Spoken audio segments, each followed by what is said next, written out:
Oke, kali ini kita akan coba jelaskan kenapa VD ini tidak ada beban sistem ya. Jadi kita bisa bahas dari ekosistem VD itu sendiri seperti apa.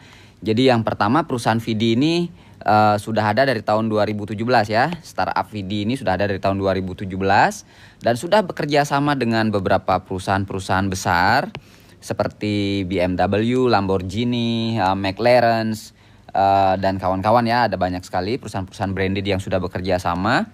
Kemudian selain itu ada media-media besar ya.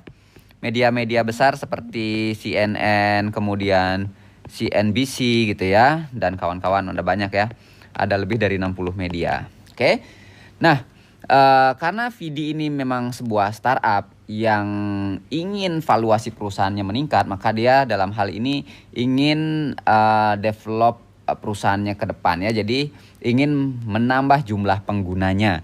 Jadi untuk menambah jumlah pengguna dibuatlah komunitas di tahun 2019 di mana disupport dengan sebuah aplikasi ya yang namanya Rechain, yang sebenarnya aplikasi Rechain ini disiapkan sebagai blockchain-nya VD Coin itu sendiri.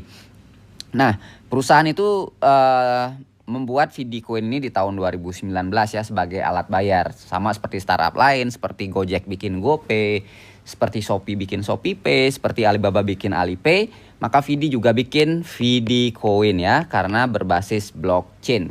Oke. Nah, sebenarnya VD Coin inilah yang akhirnya masuk ke pasar ya. Jadi saya clear ini semua. Jadi sekarang VD Coin ini sudah masuk pasar lebih dari 20 pasar ya, termasuk Indodax yang ada di Indonesia. Kemudian pasar global seperti Bitam Global, Huobi Global, dan kawan-kawan. Masih banyak lagi ya. Jadi itu exchanger-exchanger besar yang ada. Oke.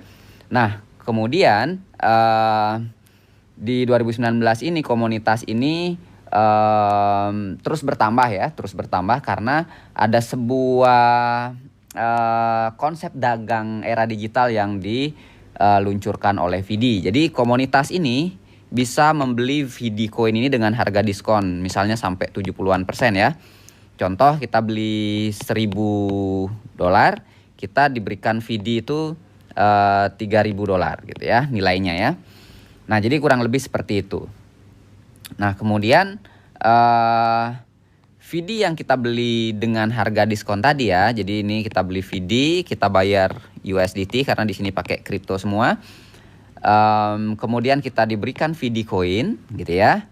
Kita beli 1.000 ya. Kita beli 1.000, kemudian kita terimanya 3.000. Contoh aja ya. Nah, kemudian komunitas yang terima VD Coin ini pasti ingin jual koinnya ya. Dia udah beli dengan harga diskon sampai minus 70% misalnya. Dia jual VD Coin ini ke pasar, misalnya ke Indodax gitu ya. Dan yang beli siapa? Nah, yang beli adalah perusahaan-perusahaan branded tadi, kemudian media-media tadi ya. Kemudian ada juga beberapa trader yang suka karena ternyata pergerakan koin VD ini juga cukup fluktuatif ya. So far ada mulai dari Rp16 sampai Rp18 ya. Beda Rp1 aja itu naiknya 5% loh teman-teman. Jadi itu lumayan bagus buat para trader. Nah, kemudian para pemain koin yang seneng holding koin-koin, jadi mereka seneng beli-beli aja, beli 1 juta di harga 16, di harga 17, atau bahkan di harga 18 mereka simpen. Karena yakin nanti juga bisa naik gitu ya, jadi banyak yang model kayak gitu. Tapi sebagian besar memang karena memang perusahaan VD ini sudah bekerja sama dengan perusahaan branded dan media-media tadi, sebagian besar VD Coin yang dibeli di market ini, yang dijual oleh komunitas tadi, itu dibeli oleh perusahaan branded untuk bayar biaya iklan. Nah, pertanyaannya kenapa pakai VD Coin? Kenapa nggak pakai fiat money, rupiah, dolar, dan lain-lain, atau euro misalnya gitu ya? Itu karena kalau pakai VD Coin itu dapat diskon 20%. Nah, jadi begitu terus, muter terus gitu ya. Jadi perusahaan VD ini terus dapat USDT dari komunitas. Kemudian perusahaan VD yang memang dia menerima VD Coin setiap hari dari biaya iklan ini memberikan VD yang dijual dengan harga diskon ke komunitas, komunitas jual ke market gitu ya. Kemudian dibeli lagi oleh dia. Jadi seperti itu terus. Sehingga sebenarnya perusahaan nggak beli lagi VD Coin dari market. Nah, itu menjelaskan bahwa ekosistem VD ini sangat sehat, yang membuat VD ini perusahaannya nggak ada beban sistem. Jadi itu ya teman-teman. Semoga video ini bermanfaat untuk menjelaskan kepada semua tim di Vidi. Sukses bersama Vidi. Aku menunggumu di Vidi ya.